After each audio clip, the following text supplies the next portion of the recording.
Guess who's back? Back again. Brother Ron, brother Ron, brother Ron, brother Ron. This is We All Be, News Free Dixie for the 21st century. I think everything is working fine. Let me see. I don't know, stuff kind of blurry or what going on. But I hope all is well out there for you all in the land of milk and honey. Honey. Yeah, right.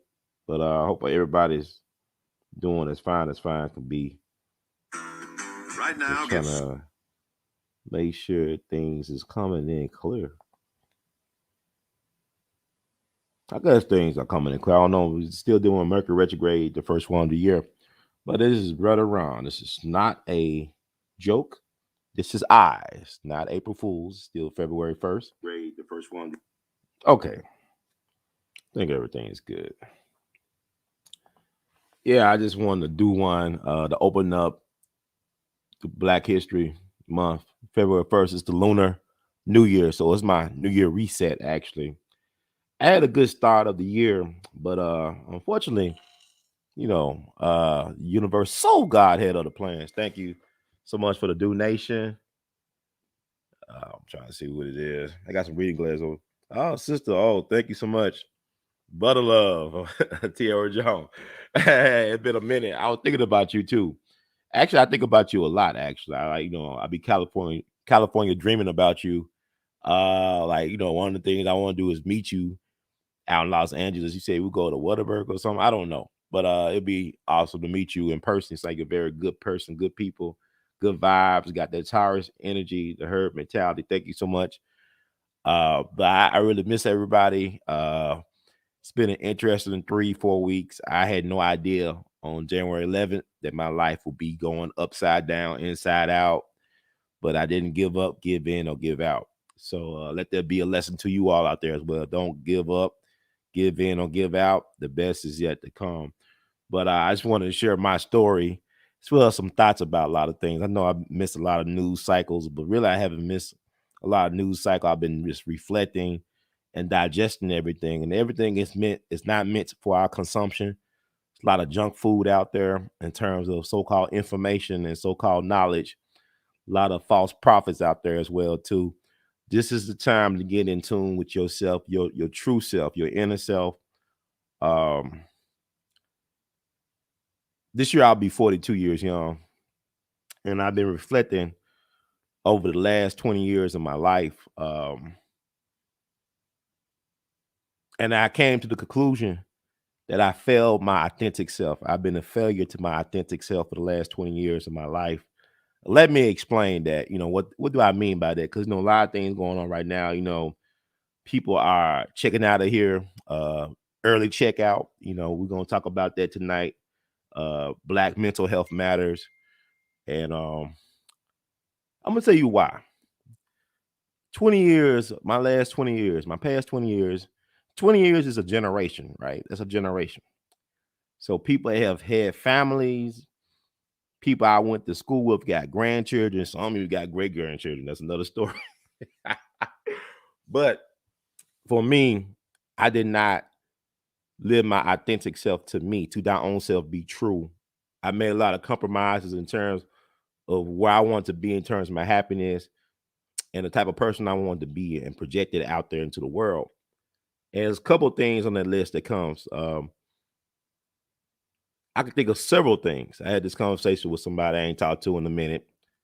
Um, I didn't get the woman I needed. I didn't get the family I wanted.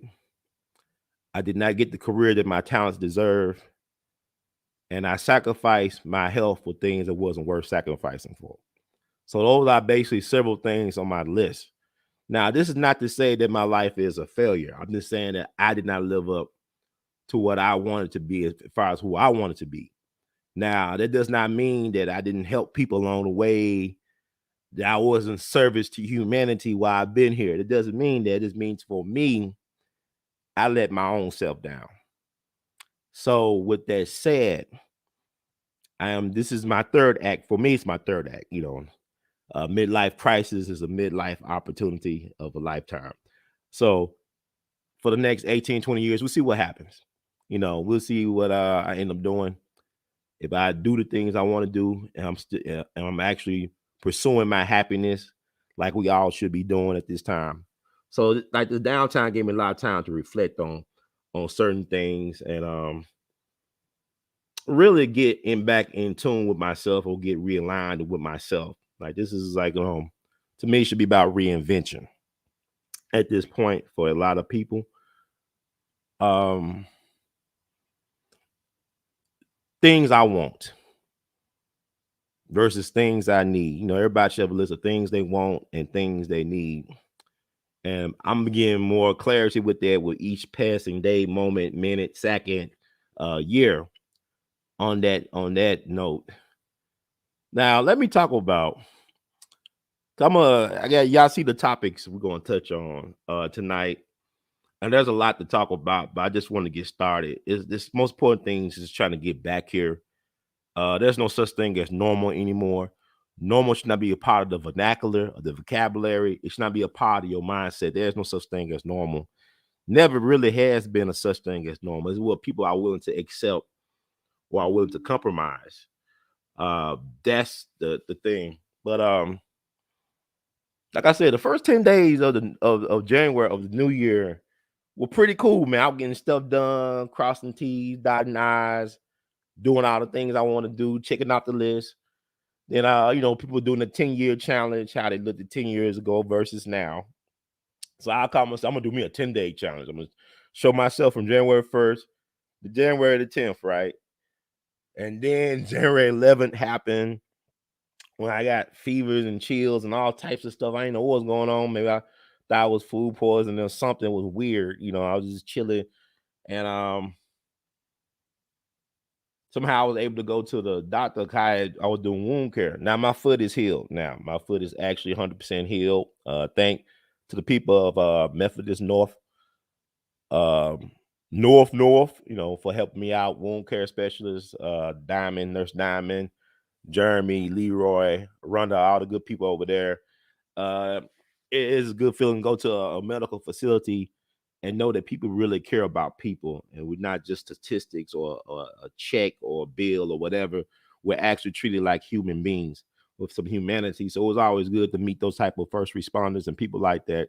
So my foot is good now, and I went, get it checked out on a weekly basis.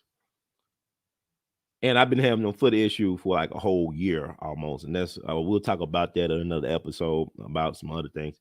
But I know as I started getting chills, fever, I was so tired. I don't know how I made it through the day. That was January 11th. I took like I think an aspirin, and things kind of came back to normalcy. Celebrated my cousin's birthday. They had a birthday dinner at a steakhouse.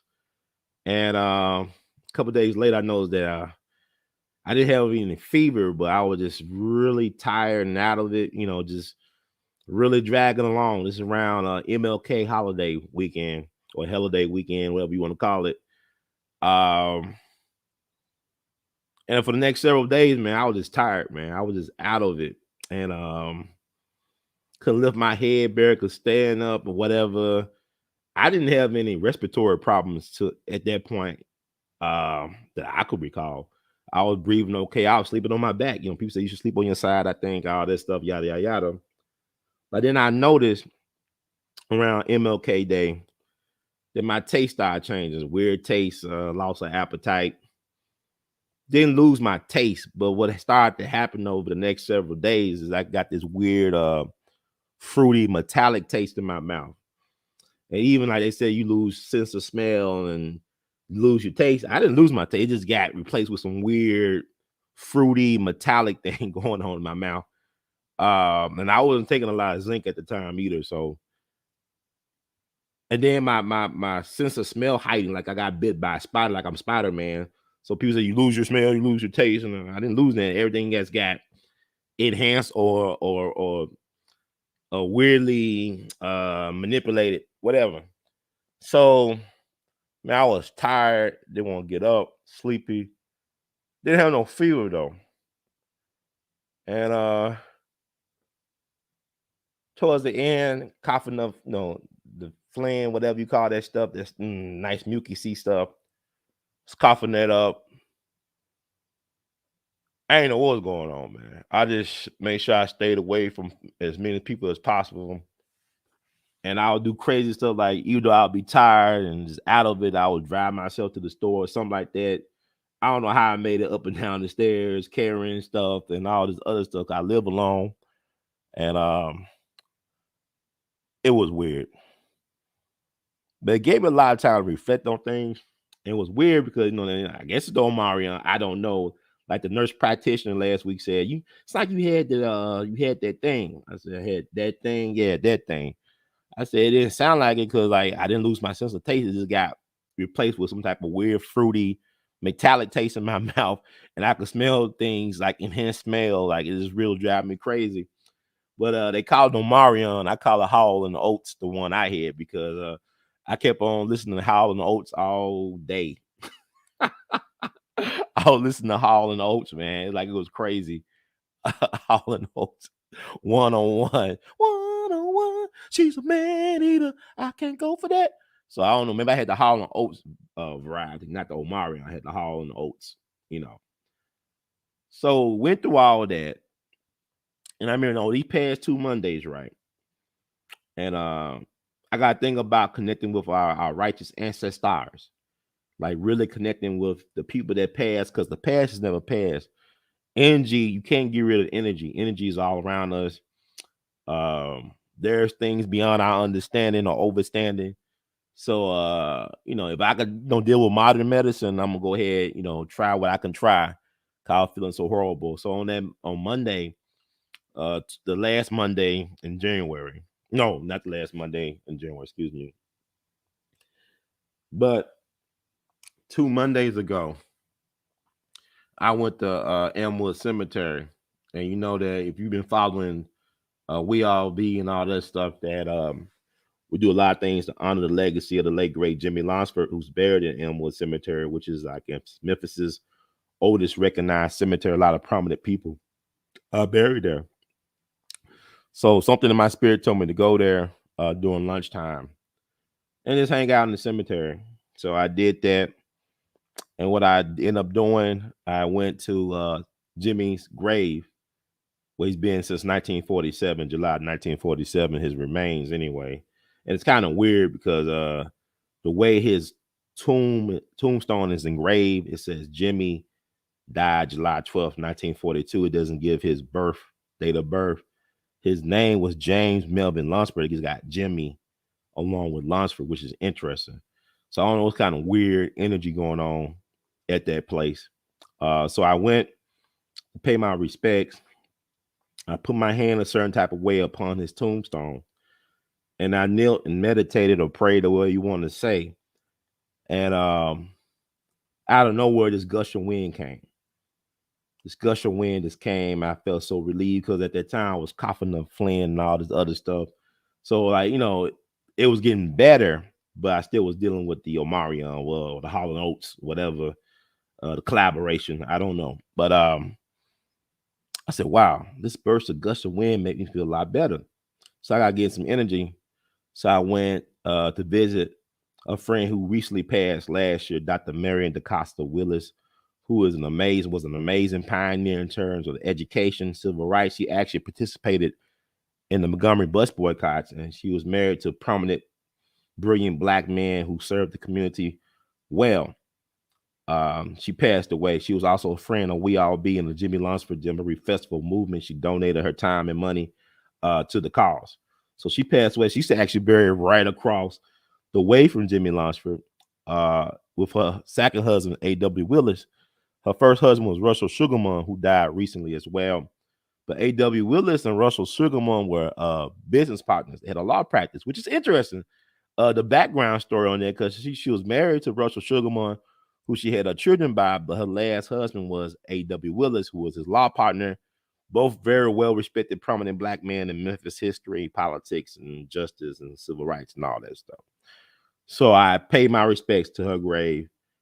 And then I went to This sister, we're gonna talk some on this channel because this is Black History Month. A lot of y'all may not be familiar with this woman named Sister Thea Bowman. Look up Sister Thea Bowman. Take a look. It's all online. Sister Thea Bowman is up for a sainthood in the Catholic Church. She was from Canton, Mississippi, and she died back in, I believe, March of 1990, I believe. And she's on her way to sainthood in the Catholic Church. They're actually on their way to making her an official saint in the Catholic Church. And what I love about her was a spirit where she reclaimed the narrative for Black people in the Catholic Church. She actually was a very good singer. She recorded an album before she passed of spirituals and stuff like that. She advocated for Black voices within the church. She advocated for social justice. She knew Black Lives Matter decades ago. And she died from complications from cancer. I believe she was like 52 years young. But she's up for sainthood in the Catholic Church. And she's not buried not too far away from Jimmy Lunsford. It's really, if you go to Animal Cemetery, it tells you the history of Memphis, especially Black history of Memphis.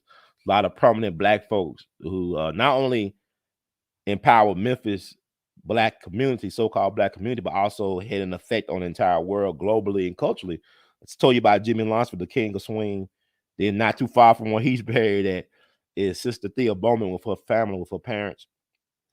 So I touched her tombstone. It's a very prominent tombstone. I think let's see. I'm losing connectivity.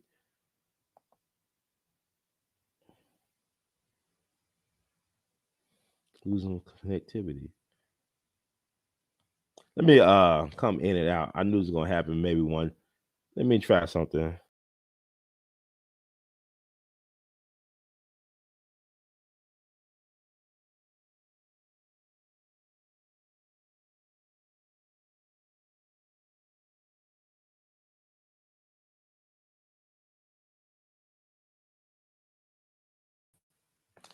Yeah, so I'm just I know the internet. I'll be watching the stream. I know we still dealing with Mercury retrograde right now, but let me find a picture of Sister Thea Bowman. Help me power through this stuff. Sister, she's a very important. Look at Sister Thea Bowman and check out her music. But she was a scholar and advocate, powerful educator. But she fought for recognizing Black people's influence in the church as well as in the world at large. So let me show a picture of Sister Thea Bowman. There's so much history. We don't really know about the people that really fight for us, man, like we should. Let's see if I can find a decent photo. Okay, I think this will do.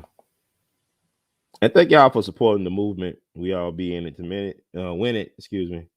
I'll come back on here, but let's share a photo of Sister Thea Bowman, and y'all should check out.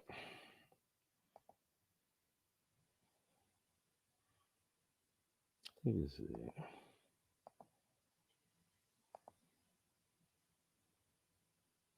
That's Sister Thea Bowman. Do you hear me, church? But get an idea about who this phenomenal person is. Black history. Who's talking about Sister Thea Bowman right now? Who's talking about her right now on these so-called new Black media? But she's a very important person. I went, like I said, I went to her grave. I touched her name, touched her family's tombstone, kneeled and meditated with Sister Thea Bowman, thinking about all the wonderful things she done for Black people, and that a lot of us need to know about people like her because we always celebrating these entertainers. You know, y'all happy. First, y'all mad at Rihanna for the Dr. King with the grills, the gangster grills. You know, then y'all celebrating Rihanna having her baby with ASAP Rocky, which is nothing wrong with that. But I just think y'all kind of weird. Celebrity is not important. We should not even be concerned about these celebrities. They're a distraction. They're not leaders, they're not revolutionaries, not innovators. They're just there to keep you from doing what you need to do in order to liberate yourself. they're distractions. No disrespect to Rihanna. I actually liked the first album. I enjoyed it when it first came out. I had no problem with it. Helped me, keep me up on the road. But getting back to Sister Thea Bowman, kneeling in her grave, meditating, then a second gush of wind came and really rejuvenated me. This is I'm coughing up, fleeing, and all this stuff. This stuff really rejuvenated me. I had hardly barely the energy I needed, but once I left that cemetery, I had a lot of energy, man. I had a lot of creative energy. And also, I paid my respects at the church mausoleum. That's the church family. Robert Church Sr., who was the first, considered the first Black millionaire of the South, who saved Memphis from the yellow fever epidemic. When he lost his charter, he brought the city back. Benefactor of Ida B. Wells Barnett, his daughter, Mary Church Terrell, one of the first Black women to get a college degree in this country. Mary Robert Terrell, who was a Black judge in Washington, D.C., Harvard Law School educated. She helped reintegrate D.C. before she died, almost at the age of 100 years young. So, I stopped and kneeled at their mausoleum or crypt, or whatever you want to call it. And, the workers came by. They was like, man, what is this dude doing kneeling at this mausoleum? But I didn't really care. But I kneeled, meditated, third gush of wind came, really rejuvenated me. So I'm coming out the cemetery full of energy, full of creative energy, ready to do some things. And here we are. I actually went back yesterday as well to the cemetery to visit Mr. Lunsford and Sister Thea Bowman. And it was like a dignitary was getting buried that day, so they had police escorts. So police was everywhere, a lot of cars. And I didn't really care. Like I said, I'm going here and pay my respect to the righteous ancestors. So I went to Sister Thea Bowman's grave. But before I got there, which is interesting, because like I said, I talk to dead people all the time, and I don't mean that in no spooky sixth sense type of way. I mean that energy never dies, and things have a way of connecting and communicating with each other because we're all connected. So on my way to see Sister Thea Bowman to pay my respects, I actually came across the grave of Jimmy Lunsford's best friend. I had no idea. All these years I've been paying my respect to Jimmy Lunsford, laying wreaths at his graveside, that his best friend was buried just several hundred feet away from him.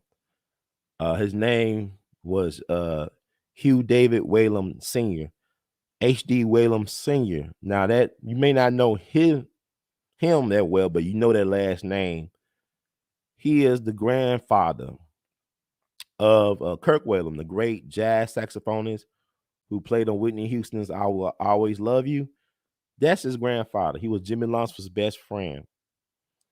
And he's the patriarch of the Whalum clan, a very well-respected music and religious family in the city of Memphis. I mean, they're very accomplished. Kirk Whalum's uncle passed away maybe like 2 or 3 years ago. He passed away on Christmas of 2019. His name was H.D. Whalum Jr. He was known as Peanuts, but he was a prominent jazz musician, well-respected in the jazz world. He came before his nephew. Well-respected, played with the likes of Ella Fitzgerald, Billy Eckstine, and Lionel Hampton, and Quincy Jones, all them guys. Very interesting dude, but he made his home in St. Louis. And there's so many people in that family, very accomplished. Like even H.D. Whalum Sr.'s great-grandsons. One played for, what's his name? Bruno Mars, the trombonist. He's from Memphis. He actually went to Overton. And his brother Scooter, saxophonist. If you listen to Jay-Z's Rock Boys on American Gangster soundtrack, he's a saxophone at the end. And also he played with Maxwell and some other people. So very accomplished musical family, religious family. But H.D. Whalum Sr. was Jimmy Lunsford's best friend. And what's interesting is it was amazing to see his grave, his tombstone, because he was born, I think, April 11, 1890. He died July 21st, 1947. And there's a story behind what happened to him. He actually went to Jimmy Lunsford's funeral and sung at Jimmy Lunsford's funeral. And on his way back from the funeral, he died in a car accident. So it's weird. Jimmy Lunsford died July 12th, 1947. This man died July 21st, 1947, just 10 days later.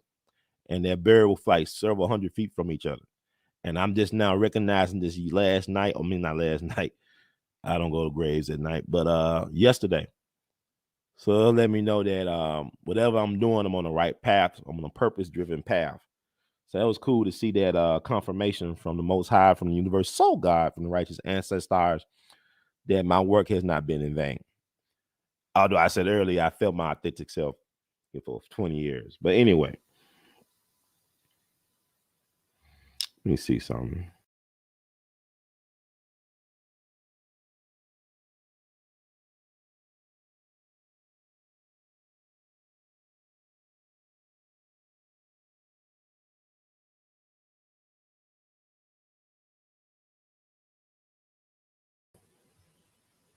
I'm just making sure I know playing with my stream, but okay.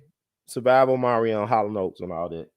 Let's talk about what I want to talk about. I'm a big fan of this woman. You see it here, right here. It's the Attn Barbie. This black man got a Barbie doll. I said, I'm a big Attn fan. I love Attn. She's my Black History Dream girl. So Barbie did this. They got the Attn Barbie. Came out on officially on Dr. King's Day, MLK Day. Actually, I got two of these. And they're interesting because, like, if you look at them, they don't look the same. They pose differently. Even the hairline is different, I guess, which is weird hairline. But got two of these, man. I had to order these through the Walmart website because if I tried to do it through Amazon, I wouldn't have got no things to Women's History Month in March. So I got the Attn thing.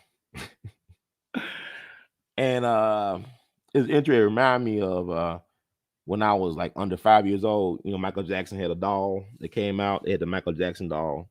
I used to love Michael Jackson growing up. My mom brought me his doll. That doll probably worth a lot of money today if I still had it in mint condition, probably, or any type of condition. So, but the Attn doll, I had to get that because I'm a big Attn fan. As you all know, or should know, if you follow this channel and know what's going on, Memphis unveiled the Attn statue on her birthday last year, July 16th, down near First Bill Baptist, where she actually had a newspaper office, the Memphis Free Speech and Headlight. So you got a statue, a monument to her, which is probably, they had one in Chicago that was unveiled as well, too. It's more abstract. This is more of a likeness of her as a statue. And so, I had to support anything Attn. And, this year is an important year, I guess, for Attn fans. This would be like let me get it right, the 160th year of her birth. I believe that's correct. She was born July 16th, 1862. So it'll be the 160th year of her birth. So I don't know what type of things are going on this year. I know the We All Be platform will be doing things to honor Sister Attn. Yeah, and the Barbie doll, people complain about it. It's a Barbie doll, right? Attn, right? Now, does it look like Attn? Kind of, sort of look like it. Sort of. People complain about the hairline. They said why they painted it in. They could have made it weave the hairline for her. You look at some of the other dolls. Barbie got a series of inspiring women dolls, like even the Hidden Figures, Katherine Johnson. They got a doll for her who just passed away not too long ago, and also they got one for Ella Fitzgerald, Rosa Parks, and even the Japanese Haitian tennis star. They got one for her. They got a lot for a lot of people, not just black women or women of color, but just women, inspiring women throughout history. And Attn was one of my Black History Dream girls. And the thing about it is that this doll is not an exact likeness of Attn. Attn was short. She was maybe like 5 feet or 5'1" or something like that. Generously 5'2".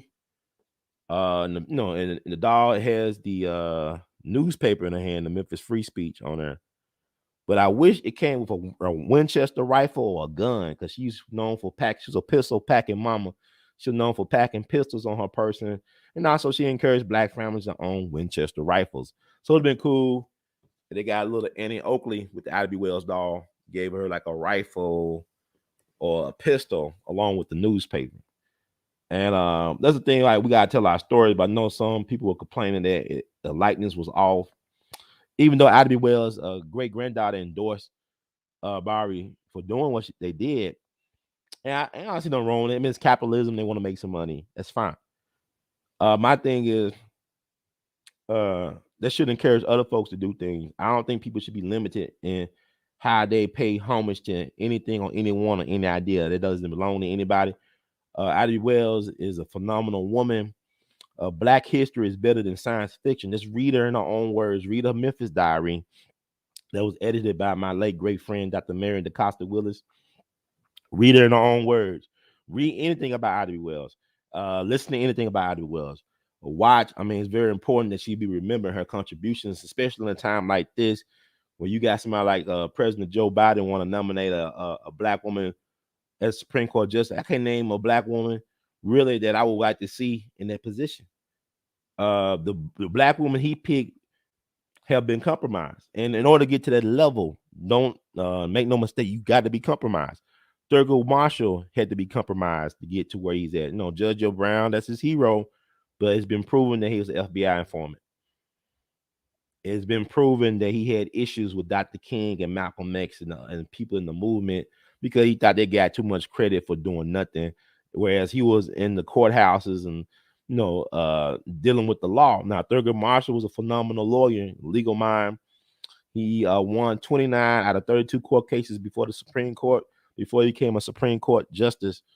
But at the same time, to get to those levels, you got to be compromised. You can't be Fred Hampton Sr. and expect to be a Supreme Court justice. It don't work like that. You can't be Fred Hampton Sr. and expect to be president of the United States or even mayor of Chicago. It does not work like that. So our people got to be honest. Whoever gets selected, I'm not, I know people did profiles of the people that were in the running for Supreme Court justice, but I'm not interested in identity politics at this time for black people. It does us a disservice. We should not be talking about voting rights right now in 2022. That's ridiculous. Doing the same stuff that was done 60, 70 years ago. They up here want to give congressional medal, gold medals to Emmett Till and his mama. They been dead, but yet Carolyn Bryant walking around here free as a bird, or doing what she want to do. Y'all still talking about Bill Cosby, but yet Carolyn Bryant is in her 80s too. She has not faced one day in jail, although she confessed to a historian, allegedly Timothy Tyson, about lying about the Emmett Till thing. Yeah, I saw the Women of the Movement thing, which was based on a book by a guy named Devery Anderson, who's a Mormon from Utah, but he was close to Emmett Till towards the last years of her life. I interviewed Devery. Congratulations to him on getting the book published and also helping getting that story told, because a lot of folks didn't really know the story about what really happened to Emmett Till who were involved. Because a lot of y'all think it was just two white dudes that did it. It was a whole conspiracy to get rid of that boy. And also, what happened to his father should be investigated in the military. But what I'm saying is, black people kind of strange. Don't ask for anything. You just we don't ask for nothing. Not even from our celebrities. We don't ask for nothing. Don't ask for nothing from the politicians or celebrities. We still dealing with stuff that should have been done 70 years ago. Y'all fasting for voting rights and all this BS. I mean, why? You supposed to be American citizens. Why you worry about voting rights? If you're American citizen, you got the right to vote, right? If you're a citizen. Yeah, that's why Ida B. Wells, because people love dead people because you could make up a narrative about the dead and they can't fight back. If Ida B. Wells was around during this time, she'll be very unpopular with the black establishment. A lot of black politicians couldn't stand up because people forget Ida B. Wells, before she got ran out the South, she was ran out the school system in Memphis for talking about the conditions that faced black teachers, educators, and students, how they were treated unfairly And it was the black folks that got out the school system. The white folks that got out the South, according to Dr. Mary DeCosta Willis, they ran out of Wells out here at 29. They ran out of Memphis at 29 years young. Luckily, she was not in town when it happened. But according to Dr. Mary DeCosta Willis, had she been in town, she would have been shot on sight. They would have killed her on sight. So I don't know if she snuck back into town because she did go into Arkansas after the Arkansas race massacre over in Helena, Arkansas, in the Lane race massacre. She actually visited some of the prisoners who was facing death to encourage them. So she snuck back down south sometimes doing her work, but she would not be appreciated because the black caucus would despise her. Clyburn and all them guys would not like Ida B. Wells because she'd been too vocal. She'd have been too black first. She'll be B1. She would have been what y'all call on code, and she'd not compromise her principles. She was too righteous. That's why they ran out the South. She led a one-person anti-lynching crusade for a decade, just about, traveling around the world advocating for black people. This woman was born into slavery. You know what I'm saying? Lost her folks, had to raise her 5 siblings at the age of 16 by herself, taking a job as an educator, facing down this establishment basically on her own. So Ida B. Wells had so much backup, even was treated like a second-class citizen in the women's rights movement, where her mentor was Susan B. Anthony, a white supremacist. Some people think she was in drag. They think Susan B. Anthony was a man now. There's a movement going around and saying, well, Susan B. Anthony was actually a man dressed in drag. It was a trans woman. I don't know if that's true, but Susan B. Anthony was called out by Ida B. Wells when Susan B. Anthony did not want Frederick Douglass to attend a women's suffrage convention down in Atlanta. And Frederick Douglass' second wife was almost the age of his daughter, and not only that, she was a white woman. Who was his secretary at one point. And Ida B. Wells was close to Frederick Douglass towards the end. She called Susan B. Anthony out on her BS. So Ida didn't go, they wanted to treat her as second class, and they marched on Washington and all this other stuff. Let's read up on Ida B. Wells, but I'm a proud owner of 2 of these Ida B. Wells things, and they don't look alike. I keep on thinking about this could be a horror movie. I open these things open, be like Tales from the Hood or something like that. Or maybe there'd be something else. But they got different personalities, even where they got the heads made and the arm. But I wish they had a rifle or gun with the Ida B. Wells doll. But I might get some more. I might get them for gifts. I don't know. But these 2 are mine. Because like I said, I'm gonna make an Ida B. Wells shrine. I love Ida B. Wells, and she was born not too far away from Memphis in Holly Springs, Mississippi, which is right down Highway 78. So Memphis is a very fascinating place. Let me see what else. What was in the topic that I wanted to cover? I said so much to talk about. Okay, talking about Cheslie Kryst, the sister who allegedly committed suicide, right? Allegedly committed suicide. You don't really know. I got a friend of mine, the late great Emerson Abel Jr., who worked with all the greats. He could tell you about Otis Redding and Al Green and Sammy Davis Jr. He's passed on now. He's a righteous ancestor. Big fan of Jimmy Lonsford, but he told me, "Run, nobody dies a natural death in show business." So Cheslie Kryst, we will never know what really happened because they said a 911 call came from her apartment. Who was the person that made that call? What went on before she fell out the window? Because even like Donny Hathaway, people say he, took his life, but a lot of people say, well, he could have been murdered. It could have been he was under the influence of drugs. We'll never really know the truth about a lot of these things, man. That's how it works. But the thing about Cheslie Kryst, she was a beautiful woman, very accomplished. And I read her Allure magazine article she did last year before turning 30. Was it last year or a year or so? When she turned 30. She was born in 91. So I guess she turned 30 last year. So she wrote this article before she turned 30 about how society does not really treat you right if you get older. How she thought that after surviving 2020, people should look at getting old as a gift, as a real treasure. And I thought it was very insightful what she wrote. And just looking at her social media and read the article, I can see how she might have decided to take her own life. I don't know. I don't know her personally. And I saw that Denzel interview she did recently. Denzel, she asked him if he wanted to be a part of the Marvel universe, movie universe. I think somebody like Michael B. Jordan and some other people wanted him to be a part of the Marvel cinematic universe. And she asked him, like, what type of superhero will he be? Will be his special power? He said, I'll be heal man. I'll heal people. I'll heal. I said, that's a nice, I would love to be heal man. I think that's awesome. So you put it out there in the universe. And it's like you look at her, very charming, engaging, very intelligent, sophisticated. And yet she was unhappy, allegedly. And she took her own life, allegedly. And the thing is that there's a saying, the greater the artist, the greater the insecurity.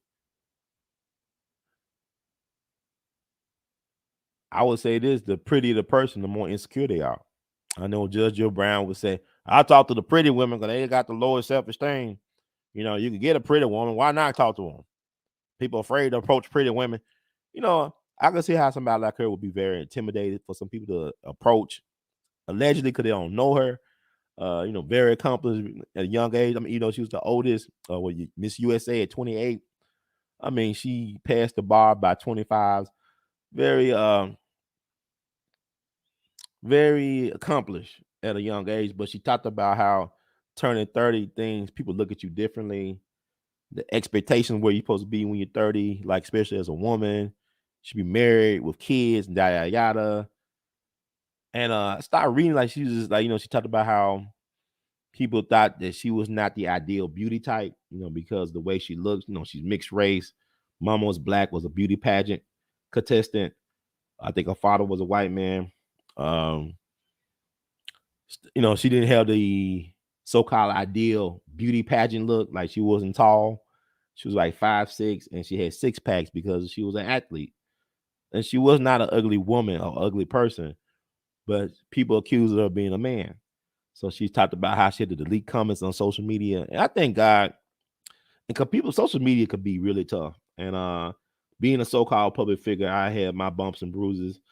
Some of them been constructive criticism, some of them have not been really constructive. And you got to develop a thick skin.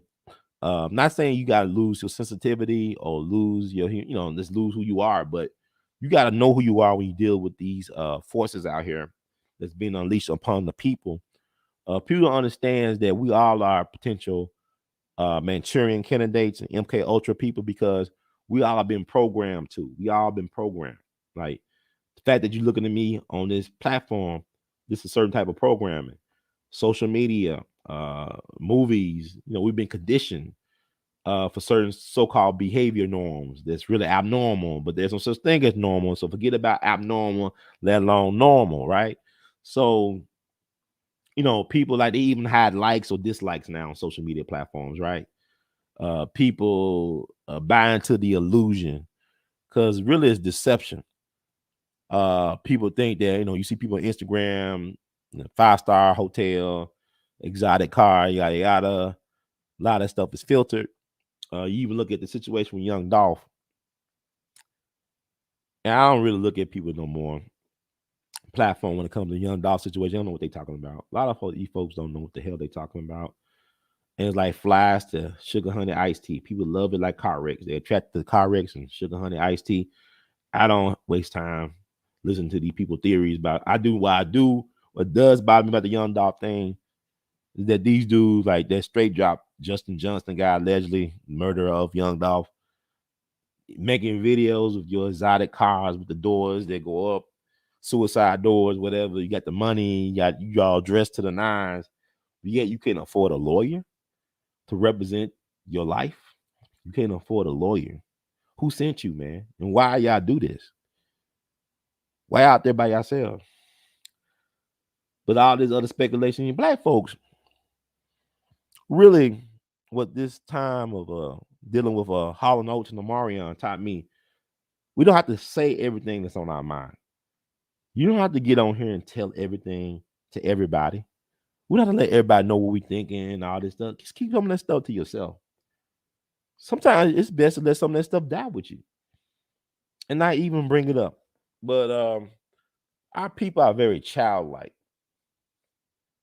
It reminds me of, let's say, in Glory, one of my favorite movies of all time.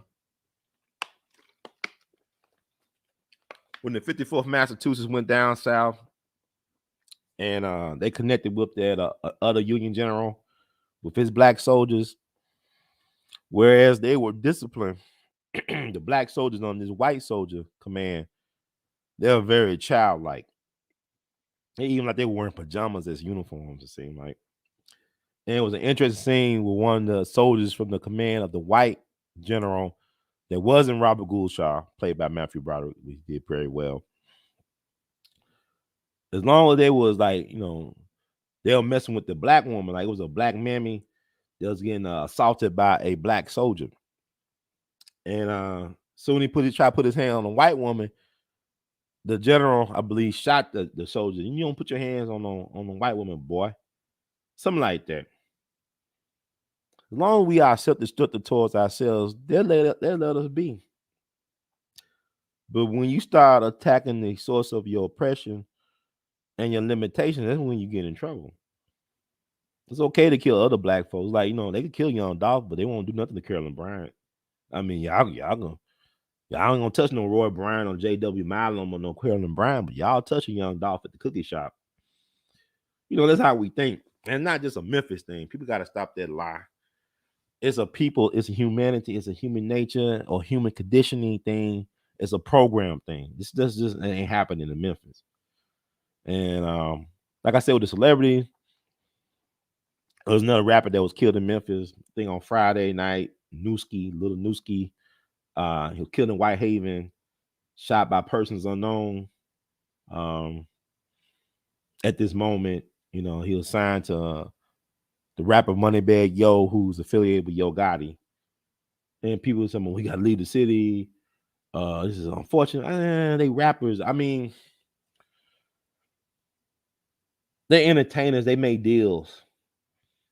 They're not liberators, man. We be putting these folks on the level of Fred Hampton Sr. or Malcolm X or even Dr. King or Medgar Evers. They were not fighting the fight to liberate black people. We forget about people who want to liberate and help us, and we tend to celebrities don't matter. I can't say it. I don't. Dick Gregory tried to tell us, and he said, man, celebrities ain't nothing. Celebrities ain't gonna change the world, man. Y'all look at how y'all act. Y'all mad at Rihanna about the MLK gangster. I don't care about that stuff. So what? I mean, some dude just made a lot of money making a play about Alexander Hamilton made to a gangster rap movie or something. Play Hamilton. They using rapping, non-traditional casting. George Washington, a black man. Hamilton, a Puerto Rican, right? Y'all not mad at that? I mean, white folks didn't care. White man. When I went to see Hamilton back in December, man, it was packed with nothing but white people. There's about some of us there, but it was like this thousands upon thousands. There was no 6 feet social distance going on. They was all on top of each other, coughing and stuff, cheering and laughing and crying. I mean, whatever, man. Get mad about Dr. King with the gangster. I mean, people during the King holiday pass out club flyers with Dr. King on there with hoodies on and bandanas. I don't care about that type of stuff. Because really, the damage already been done.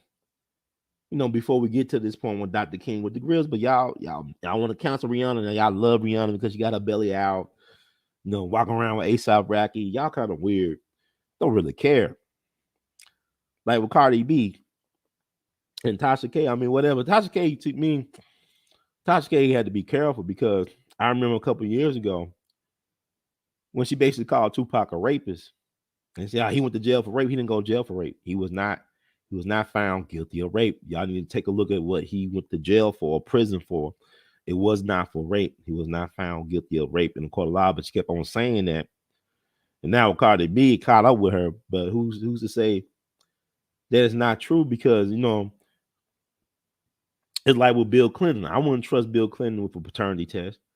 Like Danny Williams, I think that's the guy named the light-skinned dude, the mulatto from Arkansas, who looks like a younger version of Bill Clinton. who claimed that he is his biological son. I wouldn't trust Clinton people with no paternity test. I wouldn't trust the system because he could buy the system. Look who Clinton used to hang around, Epstein and them. I don't trust these type of people to be forthright, honest, and transparent with anything. It's like with JFK or like with Dr. King. I'll say it like this: Dr. King, right? You know, I hear people tell their kids, "We don't know who really killed Dr. King." Yes, we do. The FBI. How you don't know who killed Dr. King? The FBI killed Dr. King. The gun came from the FBI, so the FBI did it. Oh, we don't know who killed JFK. The CIA killed JFK. How do you mean you don't know who killed JFK? You know, Donald Trump's supposed to release a lot of them JFK files back in 2017. It was a judge that asked him why he didn't release everything. You should release everything. He said, I don't think the people could deal with this. He said, the judge basically said, look, we real adults. We got to deal. He said, what he saw in them files, it cannot be released. What are in those files that we still can't find out what happened almost 60 years later? What's in them files? To let you know. It's like even with Biden and the Russian thing. A lot of y'all think Russia is monsters and boogeymen. Russia is the reason why the Nazis, I ain't gonna even say the Nazis, Germany was defeated in World War II because of Russia. Russia was the real reason why Germany was defeated. Russia had more troops and had more casualties than any other country. They had more troops committed and they had more casualties than any other country. Kennedy had to do a speech. President JFK did a speech at American University, I believe, back in the early 60s that gave Russia their credit for defeating Germany. I say Germany because Nazis did not lose World War II. They came over to America, CIA, space program, pharmaceuticals, whatever. You understand? A lot of them ended up in Orange County, from my understanding. That's where Kobe Bryant got killed, white supremacist county, one of the wealthiest counties in America. Wake up, people. But Russia really won World War II. And people who study history know that. It's like if you look at even with the so-called Holocaust, something happened. It happened. My grandfather was a member of the Red Ball Express. He went to the concentration camps. But the thing about that, what they don't tell you, is that Germany food supply was cut short. You know, that the food chain was cut short. They was very dependent on outside sources for food. So Hitler had to make a decision, not exonerating Hitler. Please don't get it twisted. But let's look at research the history. Do I feed my soldiers? Do I feed my prisoners? If you are trying to be a superpower, who do you feed? Your soldiers or your prisoners? And you have a food shortage. It's like with Saddam Hussein. When they accused Saddam for 9/11, right? How could he plot 9/11 when it involved hijacking airplanes when America controlled his airspace? We control Saddam's airspace. How he's able to get planes and all this? How was he able to do that logistic wise? And then we set up things where we were starving the children in Iraq. Look all this stuff up. So when people talking about this is a superpower, if they depended on other people for their salvation, then they can't be a superpower. Not like that. But this celebrity work, they're not gonna free us, man. Stop confusing these rappers with Nat Turner. Or Dim My VC or IW Wells. Stop Meg Thee Stallion's not IW Wells by any stretch of the imagination. No, Cardi B is not Sojourner Truth by any stretch of the imagination. I'm sorry. We got to stop this BS. As I get older, I see it, and I'm guilty of it too. Cause I like, looking at this crap, but and listen to the crap. But we gotta start getting serious. Like even with the Supreme Court, just the black woman, she's not for black people. Trust me, she had to do things to be against her own black people in order to get to those spots, man. Like I tell you about, like Thurgood Marshall. He was an FBI informant. He couldn't stand King or Malcolm X. He was at a police chief convention, I believe, in North Carolina.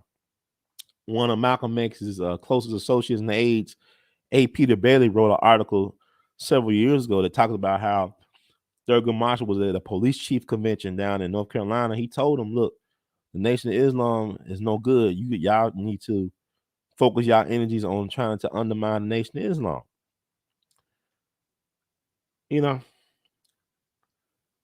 The National Secretary for Nation of Islam, John Ali, who was interviewed by that dude for the Netflix docu-series, he was the FBI.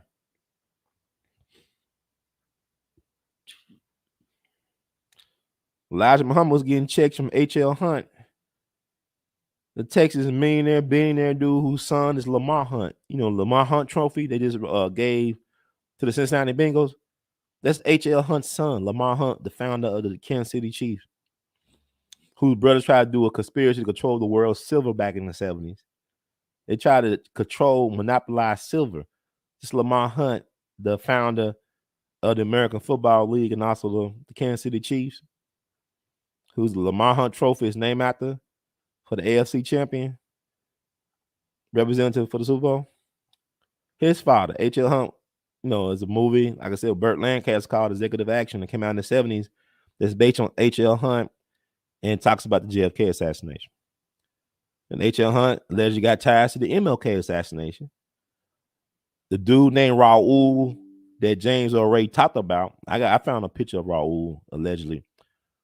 He was also involved allegedly in the Kennedy assassination. He was gun running in New Orleans, like he was gun running doing the MLK thing. So like y'all need to start really digging deeper and peeling back these layers if you want to really know the truth about things and stop worrying about these celebrities. They ain't gonna free us, man. Nick Cannon having a whole bunch of kids ain't gonna help us unless he train his kids to be revolutionaries and liberators. Ain't gonna help us. Be fruitful, multiplying, helping us when they're killing you all types of ways. So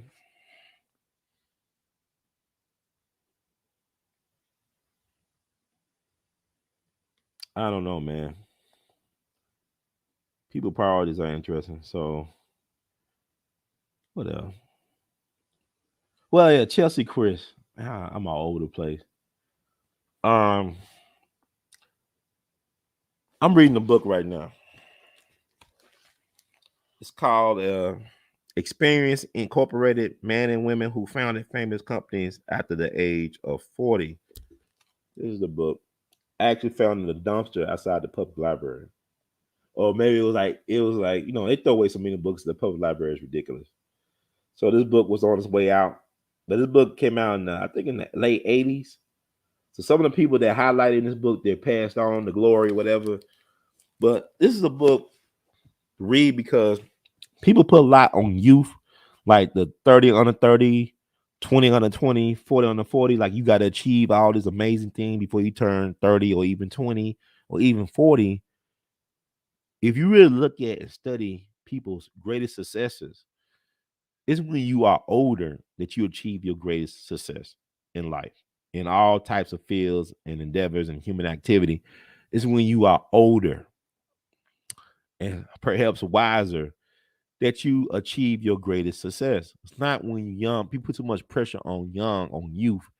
Like when you turn 30, that's when ageism kicks in. It's like what Cheslie Kryst talked about in her article about turning 30, especially for women in particular, but you know, for people in general, but women in particular, with the exception of famous women or rich women. Think about Betty White or some rich woman that most people get discriminated against as they get older. That the world don't like old people. Like I see why Joe Biden and company try to hold on to power as long as they can. Nancy Pelosi, because they end up going to hospice care once they give the things they love that will drive them and all this other crap. I remember like Paul Bear Bryant, the great football coach at Alabama, before there was a Nick Saban. Soon as he retired, he died. Well, think about even Joe Paterno at UPenn. Soon as he retired with Penn State, whatever, after that scandal he was a part of, one of his protégés, he died not too long after that. So if you think about Ray Kroc, who did not start McDonald's, look at the movie The Founder. It's a great movie to watch with Michael Keaton playing Ray Kroc. Ray Kroc started getting into McDonald's burger business when he was 59 years young. And he lived until his 80s. But he changed the fast food hamburger game forever. Colonel Sanders didn't start Kentucky Fried Chicken until he was in the mid-60s using a social security check. And Colonel Sanders helped train a future governor of Kentucky, as well as Dave Thomas, the founder of Wendy's, started with Colonel Sanders. opening up KFCs and whatnot, Kentucky Fried Chickens. You look at even hell, look at Betty White, the renaissance she was able to achieve, the recognition towards the end of her life. Being recognized, she wasn't as recognized. I mean, Betty White worked for a long time. She was one of the TV pioneers. But as she got older and the seasons passed and people start, in hindsight, looking over her career, okay, this woman is fantastic. She's a true treasure. But she had to live long enough. What if Betty White died at 30? Hell, I remember reading the Vibe tribute to Tupac. It had the Vibe. Remember, Vibe magazine did a Tupac tribute right after he died. I got that magazine somewhere. But Quincy Jones was the founder of Vibe, right? Vibe magazine. Tupac dated one of Quincy Jones's daughter. But he made a great point. He said Tupac died at 25.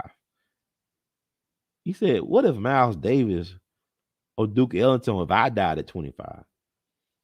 You understand what I'm saying? What if Quincy Jones will be a nobody? Not no disrespect to Quincy. He'll be known for playing maybe with Lionel Hampton and Clifford Brown or somebody like that as a side man. But he will be known as D. Quincy Jones. Miles Davis would not be known as Miles Davis. He'd be known as a person who played a couple important historic sides with Miles Davis. I mean, with Charlie Parker. But he would not be known as Kind of Blue, Bitches Brew.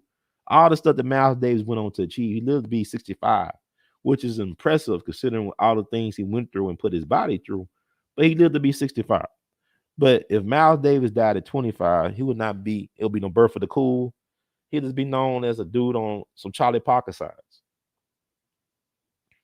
Duke Ellington would not be Duke. Duke didn't start doing his most important work until he started getting in his 40s and 50s. Black, Brown, and Beige that premiered at Carnegie Hall back in 43.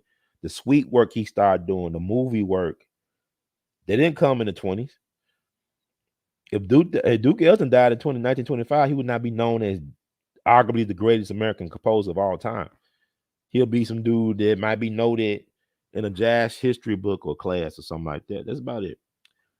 So it's important to think about that stuff, that people put all this stuff on youth, but yet it takes longevity and consistency to achieve great things. It takes longevity and consistency to achieve greatness, period. It's like when somebody say, well, prodigy is a genius. A prodigy is not a genius. A prodigy is not a genius. You understand? I'm going to tell you why. A prodigy is a mockingbird, a mimic. You can mimic something very well. By let's say, get a 5-year-old that could paint like Picasso, Cubism. Oh man, that's a prodigy. Yeah, but can they paint like themselves? See, that's a genius. A genius is a person that could be themselves while adding their contribution. That's about it. You don't have to be that smart to be a genius. I know it. People think about Einstein. Einstein didn't know it. I mean, look, Einstein had trouble with math early on. He luckily had a wife that some people say might have actually been the author behind the theory of relativity, but Einstein was brilliant. But nah, you don't have to be that smart to be no genius. Thelonious Monk said it. You just gotta be yourself. It's like you just gotta be you. I gotta be me. You gotta add you to the mix because everybody can do certain things, but a prodigy is not about a person that can mimic something very well. A genius adds something to the conversation. It could direct the conversation, go a certain way. So, speaking of that, let me get back to Charlie Kryst right quick.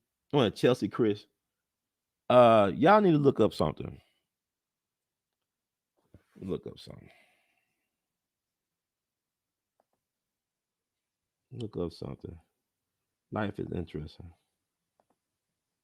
Mm-hmm.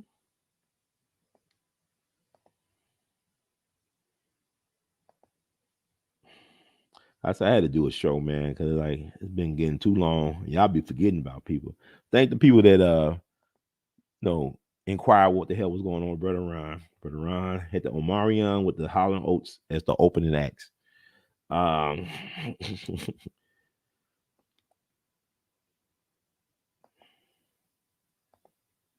I want to share this picture. Like I said, I jump all over the place, but make sure I want to cover stuff.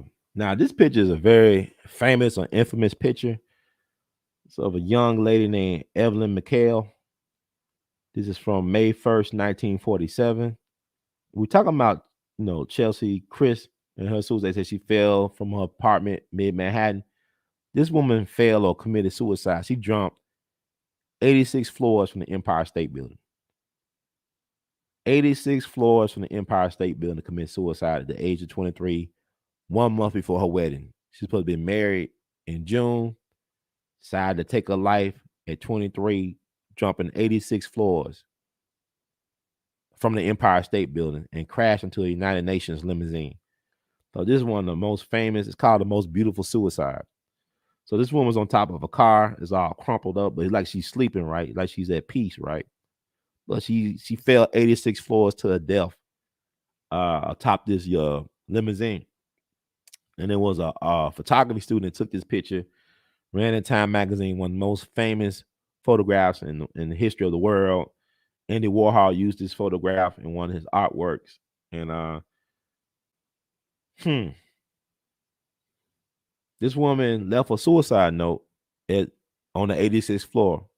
It was a security guard that was just 10 feet away from her when she jumped. She left a code in her note. And I'm gonna read. Like I said, she was one of 8 children. Daddy was very successful in banking. The father and the mother broke up, divorced. That she's from Berkeley, California. Or she was from Berkeley, California. They moved out to this DC or New York, and she was living with her brother and sister-in-law at the time of her death. I think in Baldwin, New York. But she visited her fiance the day before she committed suicide. The fiance said everything was good. She left in good spirits and stuff like that. People don't understand when people decide to commit suicide, they're not gonna let other people know that they decided to commit suicide. That might be the first time in their life they ever had any peace of mind when they decided to end their life. And so the next day, took a train to New York, went up to the 86th floor of the Empire State Building and threw herself off the building, landed on that, and that's the picture of Evelyn McHale, the most beautiful suicide. But I want to read something, the note that she left. Because allegedly her mama suffered from mental illness or depression, and she felt like she was like her mom. So I want to read this. I think it's very important to read in her words. I don't want anyone in or out of my family to see any part of me. The note read, could you destroy my body by cremation? I beg of you and my family, don't have any service for me or remembrance for me. My fiance asked me to marry him in June. I don't think I will make a good wife for anybody. He is much better off without me. Tell my father I have too many of my mother's tendencies. Now that's interesting because the father, she was one of 8 children, and the father ended up in a divorce, taking the children and raising them. And I believe a fiance ended up dying. I don't know if he ever married, but he wasn't married at the time of his death, allegedly back in 2007. So you don't know what nobody going through. It's like the girl was a good person and cheerful and people love her, but they didn't have any funeral service for her. They cremated her body, but her last wish in terms of not wanting anybody to see her body is now we see her body for posterity. The most beautiful suicide. That's Evelyn McHale. Rest in peace. But that's why it's important to do research because it's available. A lot of people don't know about that story, but it was famous at the time, and it's one of the most important photographs of all time of that woman lying on that top of the car. From my understanding, I've read other things about, even though she's all like put together still, they when they move their body, she'll just fall apart. Like, if they were trying to, well, they had to move the body because it happened back in May 1st, 1947. But I believe that when they moved it, that's when the body was like, fell to pieces. Allegedly. Now this is but they had to move it. And you think about it. I remember this woman was telling me about her niece. She had went to a prom with a guy in New Jersey. And the next day he jumped out the Empire State Building. And the niece was feeling bad about her date from prom jumping out the Empire State Building. This is a true story. This was the person told me. And she told the niece, because she's in the healthcare, mental health field, she was telling her it wasn't your fault, that he already decided to make that choice. When people do that, they don't let people know that they're going to kill themselves. And I had a dear friend of mine, like 4 years ago this March, this upcoming March, I think on March 28th, her brother committed suicide. And he just turned, I want to say he just turned 30 on March 3rd. And I remember wishing him happy birthday on Facebook, and he acknowledged it. And 25 days later, he killed himself. And I don't know. I found out because I think I read her Facebook posts and stuff. She was talking about why, something happened to Quinn. I'm trying to figure out what's going on. So I text her, and she told me, I said, oh my God, he killed himself 25 days after his 30th birthday. And she was the last person to say goodbye. And she was the first person to find him dead in his bedroom. In his bed, he shot himself. And she just don't know why. I said, did he leave a note or anything? She said, no, we can't find nothing. We didn't find nothing on the phone. And she just keep on blaming herself because that was our only sibling. And she just thought, we're going to grow old and all this other stuff. You're going to be my best friend. You know how siblings, we have ups and downs. If you got siblings, we still got love for each other. Hopefully y'all come back. Too late, but it's been almost 4 years and still devastated behind it. And what can you tell a parent? What can you tell a sibling? What can you tell anybody who lose a loved one through suicide? Like you feel like you failed these people, but you got your own set of problems. You got stuff going on with you. Everybody got things going on with them. It's hard to pay attention when people behavior, mood changes and stuff, because it's life. Season changes, things happen. But suicide is so hurtful for the survivors because it just make you question everything. Like, could I have been kinder or more patient or more understanding? People do things. Then he did it through a Mercury retrograde. He actually committed suicide doing a Mercury retrograde. So it's crazy. I mean, it's life, but yeah, man, it's unfortunate about the Cheslie Kryst, but this stuff happens all the time. People kill themselves. I'll talk to a friend or a neighbor. He works in a funeral home today, and I asked him, has the suicide rates going up to you? He said, yeah, I see it every day, bro. I see it. We get a lot of suicides. I said, that's interesting. So now we are talking, and we know people say the same thing. We just don't know what nobody's going through. But I was talking about, counseling, especially Black people. Black mental health matters, man. Because right now, Black people, we've been the toughest and resilient for so long. It's caught up with us now. Now we just deranged, as a people. We need help. We all need help. But I was saying sometimes family ain't the best to console or deal with you when you in that state, right? You say, I agree. And counseling or getting therapy is still kind of taboo, but it shouldn't be. And especially with all this stuff going on, when they just try to program you all types of ways, and you don't even know who your right mind is. That's why I was thankful for the Omarion and Holland Oates concert last month that lasted about 3 weeks for me. It got me to start really focusing on recalibrating what's the most important thing in my life. So I know a lot of people going through stuff right now. Think about, Regina King. This is something I want to bring up too. I was thinking about it because I've been sick and all this other stuff. Regina King's son allegedly committed suicide as well at the age of 26, right? Regina King's birthday is the same birthday as Dr. King. I'm wondering if she's related to Martin Luther King. Are they people from the same plantation?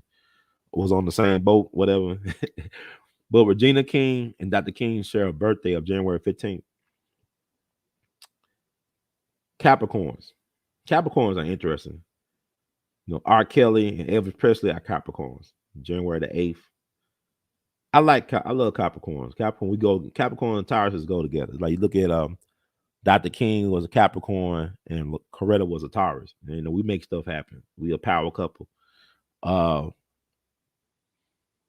was thinking about I could not appreciate what type of pressure that brother was under, Regina King's son, You look at how accomplished both his parents are. In particular, Regina King, very accomplished, right?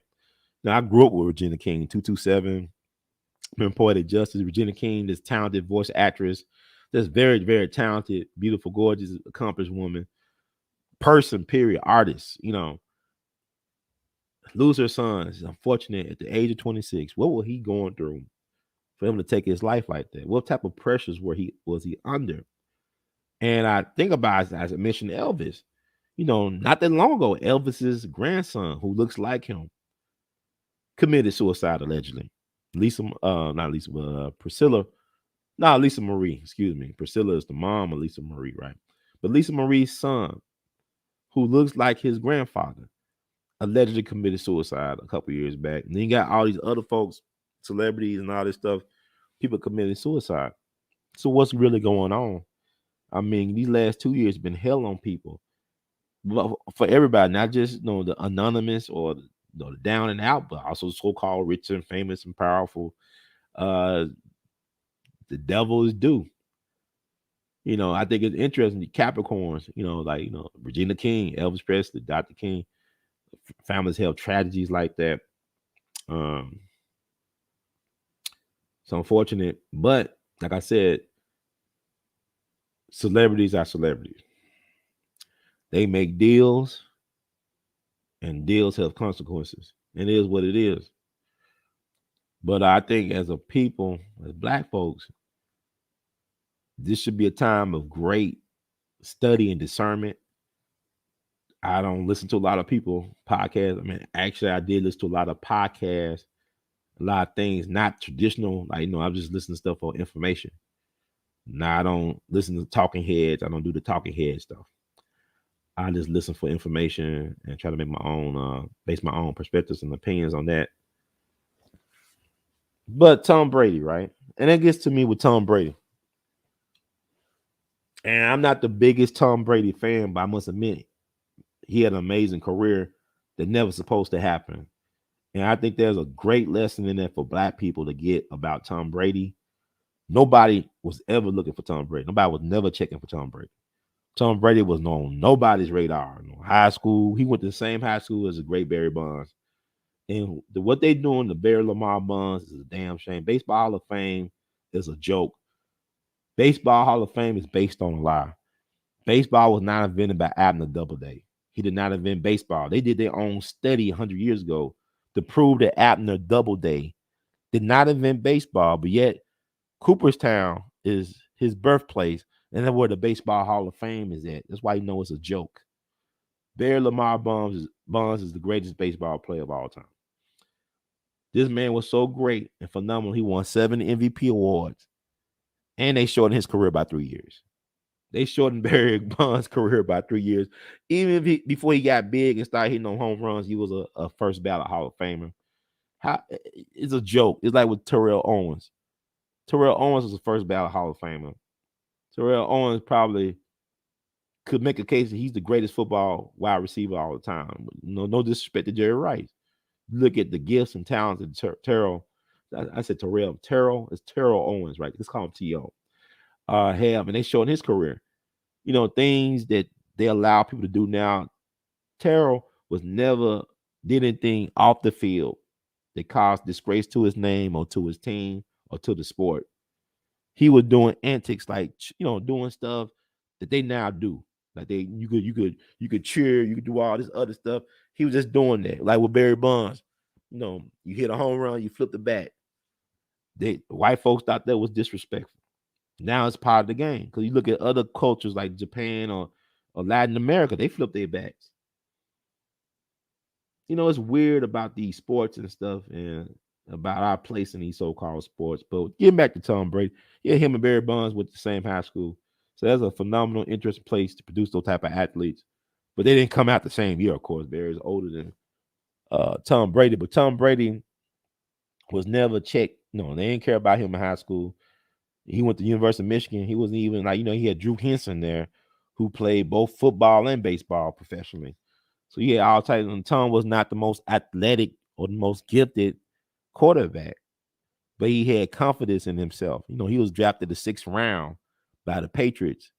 He wasn't even the top 3 quarterbacks in their organization, and then Drew Bledsoe got hurt, and the rest is history, right? I remember I was in St. Louis when the Rams won their first Super Bowl against Tennessee Titans. My senior year, they was facing the Patriots in the Super Bowl. And I remember it was at my friend's apartment on campus. And we was like, man, St. Louis going to win this 2 Super Bowls in 3 years, whatever, yada, yada, yada. Then Tom Brady did that, come back and they hit that field goal. And the rest is history. And I remember the whole town had the St. Louis Blues, but we were so defeated. The whole city was sick after that Super Bowl. And they came and made me wake up and said, stop living vicariously through these sports programs or these sports leagues and these stars. Stop living vicariously through these people and live your own life. Make your life a Super Bowl championship.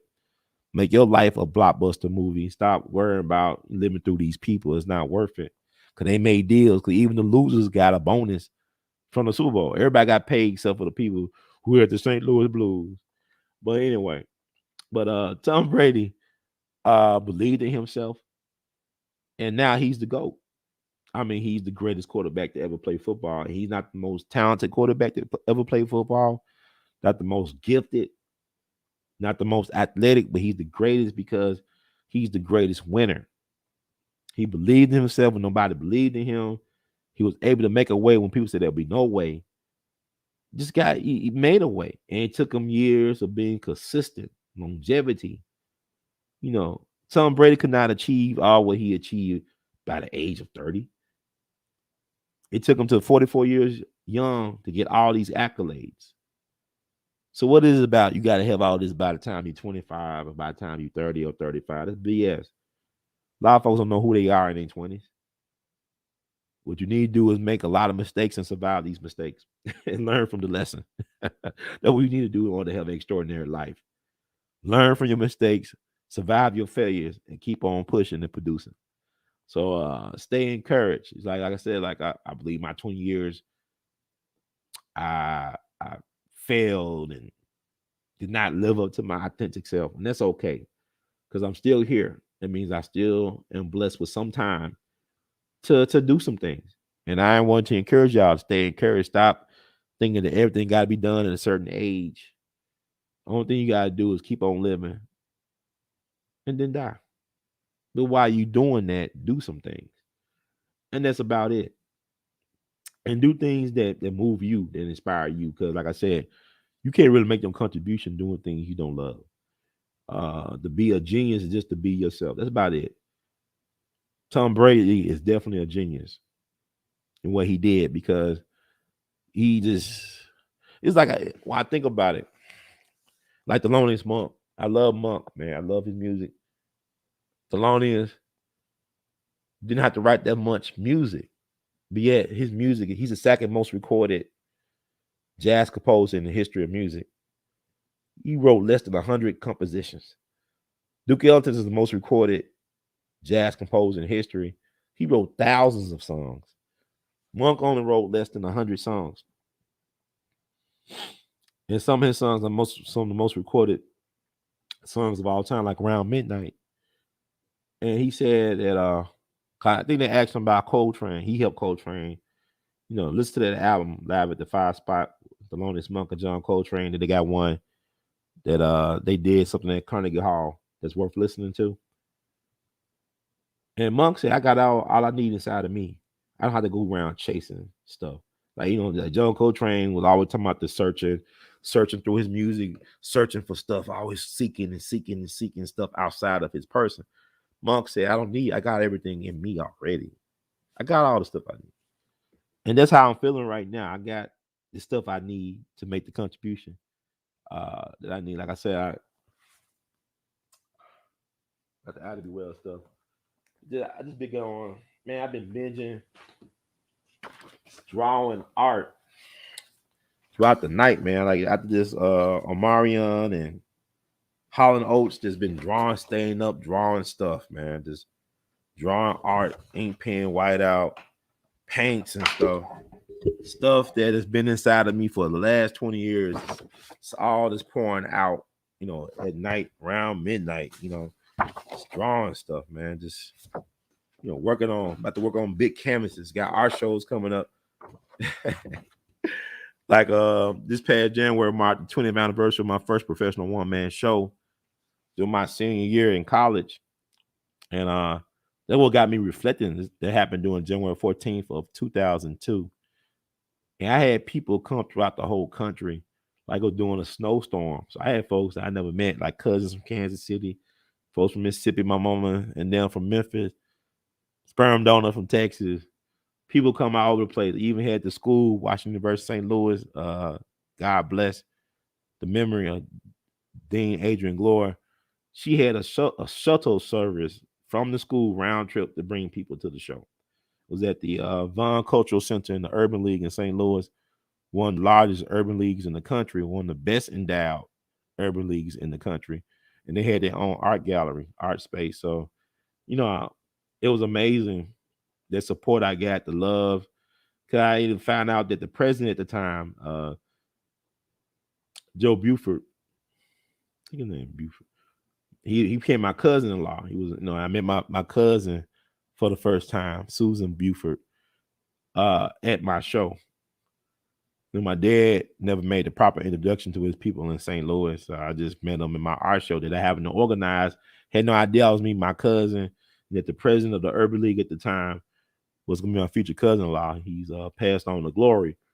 But it was interesting to organize that show. Had my friend, one of my classmates, perform with his jazz band. It was amazing, like just the optimism and the hope I had for the future and the promise. And that was 20 years ago. Like I said, like had I stayed the path of this constantly believing in myself, longevity, consistency, and I do believe in myself, but I'm saying like, with the art thing, I ain't no telling where I could have been with the art right now, 20 years later. Cause I didn't know what I was doing. I just know that I just want to do some stuff.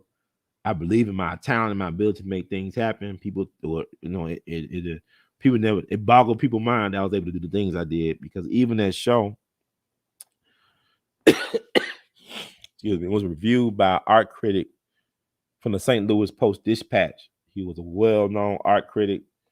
He reviewed the show favorably and impressed my art professors. They said, you know what, we couldn't get him to come to our shows. He came to your show. He wrote this review. These are art professors telling me this. He just called me Mr. Unteachable in art school because I used to do things my way. Not because I couldn't learn, because I'm normally I was the only black person in the room. And I just do things my way. I was outspoken how I did things. Maybe I would do things differently as an older person. But I got results. And he's calling me Mr. Unteachable. I used to help professors in the hallways. Are you the guy that called Mr. Unteachable? I said, who the hell tell you this? Who tell you I can't learn? But it wasn't that. It was just I had my own thing. And it's always ahead of my time. Like I was doing things and people criticize and ridicule me. Then I look at folks doing, I used to wear like the big glasses and shorts and all this weird stuff, the bow ties and the hats. And you look at these athletes like Cam Newton and Russell Westbrook. All you got, they do the same thing years later. I was already doing that stuff. So I've been penalized for being original. I always been penalized for being original. So right now it doesn't make a difference. But let me see. Y'all cover the topics I want to cover. What I say, what did I say in the title? I think I got everything almost.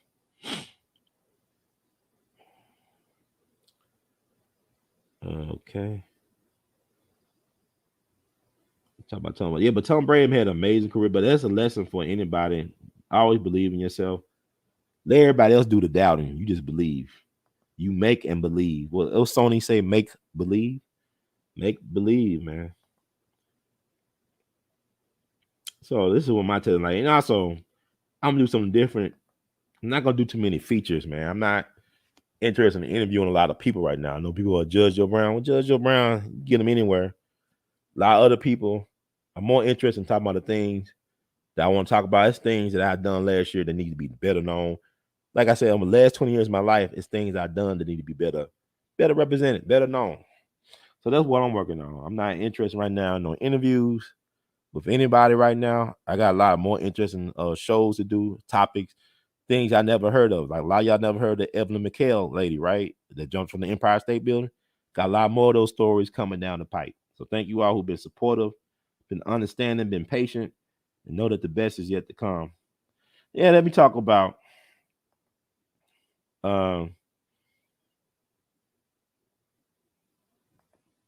Project Pat and Eminem. I made a statement last year that Project Pat was more influential than Eminem. A lot of y'all didn't agree. We all agree to disagree, and that's fine. But I still stand by that statement as of February the 1st, 2022, 11:56 or 11:57 p.m. Central Time, that Project Pat is more influential than Eminem. Now, is Project Pat more popular than Eminem? No, I didn't say that. I said more influential. There's a difference between influence and popularity. Popularity talk about a known whatever. 3 6 Mafia. Juicy J is Project Pat's brother, biological brother. They preacher boys. Daddy was preacher man of all things. Which ended talking about 3 6 Mafia and Daddy the preacher. But they had an album called The Most Known Unknown. It came out around the time when they won the Oscar, right? And 3 6 Mafia won the Oscar. It's hard out here for PIMP, right? Project Pat, his flow is mimic a lot. His flow, people like his phrasing, his flow. Think about the song that Drake did called Knife Talk with him and Savage 21 and Project Pat. They was mimicking it was his phrasing. Even if you look at Young Dog did a song with Snoop Dogg on his album Role Model, and they emulating the phrasing of Project Pat. How many rappers try to copy the flow of Eminem or do the things Eminem do? Eminem is a beast. I didn't say he wasn't great. I don't listen to Eminem that much. But he's a beast. Eminem is a lyrical beast. He's who he is, man. Ain't taking away nothing from Eminem. But ain't too many rappers trying to emulate his phrase and all this stuff. They do with Project Pat, Ludacris. I can name a whole bunch of rappers from different parts of the country. Hell, probably even around the world that incorporate his phrasing into their flow. If you think about Charlie Parker was very popular and influential. People copy Bird licks to this day. John Coltrane. People copy John Coltrane to this day. But I look at Eminem kind of like a Kenny G of rap. Ain't nothing wrong with Kenny G. I actually got more respect for Kenny G after I saw the HBO documentary did on Kenny G. I got more respect for Kenny G. But Eminem is like a hip hop rap version of Kenny G. Kenny G is not known for necessarily his collaborations or playing nice with others. Like he just basically, when you go see Kenny G, you seen Kenny G. There's no band or nobody outshines Kenny G on his thing. And Kenny G do his thing. He's technically proficient in what he does. He does his thing. Eminem is technically proficient in what he does. But I don't see too many people trying to emulate Eminem. Where's the influx of white rappers that sound like Eminem? Or black rappers who sound like Eminem? Well-known, popular, yes, but influential? More influential than Project Pat? No. Project hungry hippo, people, people. You hearing rappers do that? I don't hear too many try to do what Eminem do. Eminem's a beast, like I said. But Eminem.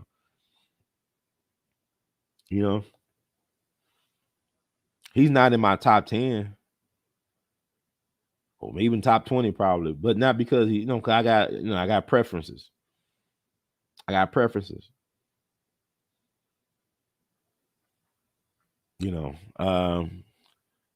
Look at black music. Used to have a lot of messages in our music.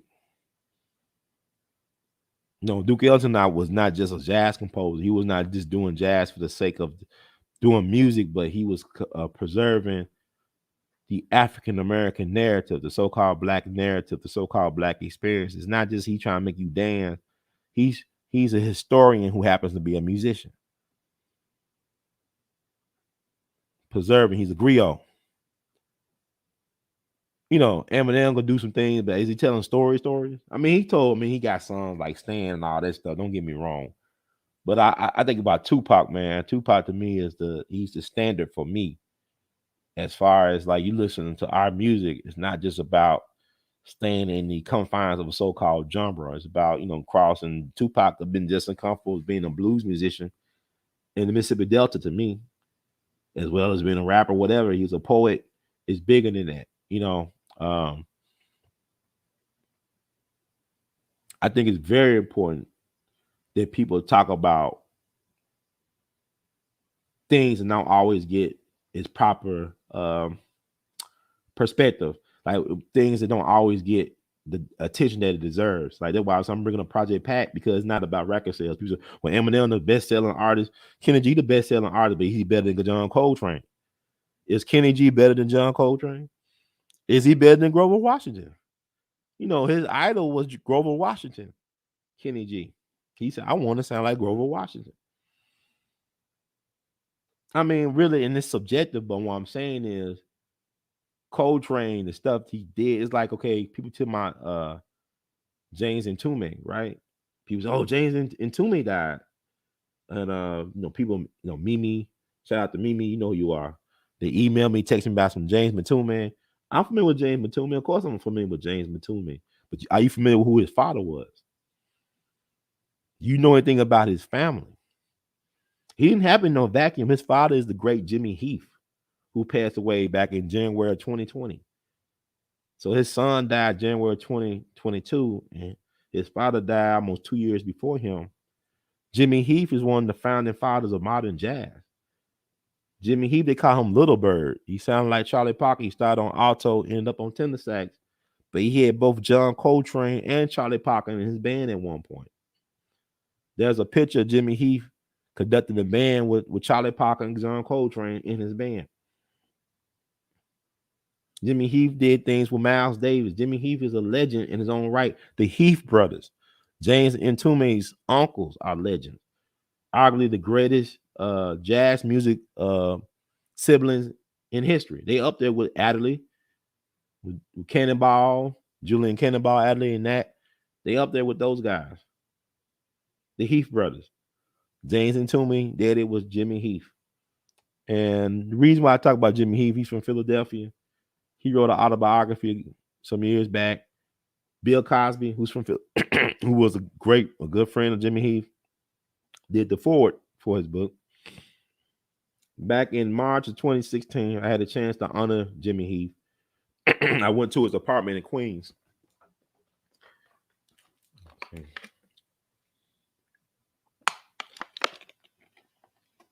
Went to his apartment in Queens, New York. I think he lived in Georgia also, but he was right there at JFK Airport. Spent a couple hours with him talking about music, about his career, about his thoughts, because I'm working on a Jimmy Lunsford documentary, and I interviewed him about Jimmy Lunsford. He was actually impressed with my knowledge of jazz history. He said the only thing is you wasn't even there, but you know a lot about our music. So he took time with me. He showed me like rare photographs of the jazz greats he played with. Mostly people I passed on, but these folks like Billy Eckstine and Clifford Brown and Miles Davis looking at music together and stuff like that. So we had a great talk, but that's James Ntume's father. He didn't happen in no vacuum. He came from a very musically gifted family. And like I talked about earlier about the Whalen family, Kirk Whalen did not happen in a vacuum. His grandfather was Jimmy Lunsford's best friend. His uncle, one of the great jazz musicians of his time. He didn't happen. He had another relative that was responsible for the Morehouse Choir. So you got, we keep on talking about, do you know who your grandparents' parents are? You know what I'm saying? Do you know who your great-grandparents are, Black people? Do we do enough research to know who we are, how we rooted? And like I found out, my blood cousins, Curtis Mayfield and Marvin Gaye and Sister Rosetta Tharpe and Big Miller, and Vanessa Bell Armstrong, and some other people as well. These are musicians, but they also were artists, and they had messages in their art. Julian Mayfield, who was a peer and contemporary of Sidney Poitier, who worked with Paul Robeson and Malcolm X and Robert F. Williams. That's my cousin, revolutionary artist, who was in a movie with Max Julian. That I'm gonna talk about when we talk about Sidney Poitier. I'm gonna do a show about my thoughts about the legacy of Sidney Poitier, some other stuff, and talk about my cousin Julian Mayfield, who is a missing link. I mean, this man, Maya Angelou, they tell me they can put on a quarter, right? His wife was a Puerto Rican American doctor who saved the life of Maya Angelou's son, who got into a horrific motorcycle accident over in Africa. He couldn't. It was possible he would never walk again, and she saved him and healed him. That's my cousin's wife. Malcolm X used to stay with them in Ghana. Julia Mayfield, that's my cousin. So it's some other people too. I mean, revolutionary soldiers, Civil War soldiers, all that stuff. Yeah. But do we know who we are and where we come from and what we stand on, what we're rooted in? That is important to know. That's very important to know. I don't think we do enough study. I know we don't do enough study or research into those type of things. So it's very important. And I want to encourage people, stop looking for people to be talking head. I don't look at a lot of people y'all look at. I don't have the time, don't desire. I just want to think and reflect and manifest things I want. Like I said, I felt myself, my authentic self. I failed for 20 years. And I own it. And it's time to do better. And I want to encourage you all. Don't give up, give out, give in on yourselves. Continue to do better, strive for bigger things, dream big, do big things. Do not be limited only by your imagination and your will. That's the only way you should be limited. Don't really care about what people got to say. A lot of people ain't living their lives. People are miserable. People are taking themselves out of here early. They don't know how to deal with adversity, how to deal with themselves. If you used to getting screwed over, you should know how to deal by now. Now it's time for you to screw back and screw well and do it on your terms. That's very important.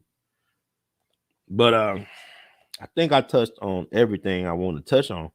I'm just glad I got on here. I had to break the monotony. I'm better. I survived Howlin' Oats and Omarion. And so it's very important. Stay encouraged, stay focused, keep your eyes on prize. It's like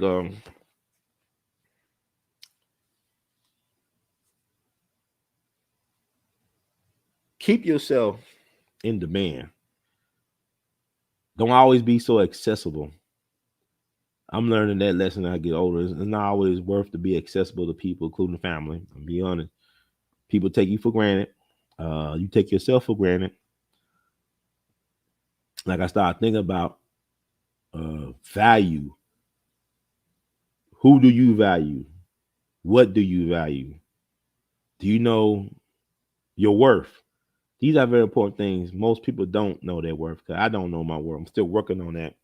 But I'm learning what my value is and my worth is as I go along, as I get older and hopefully wiser.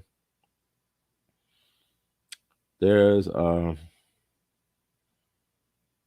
me touch on the you know, like I said, when it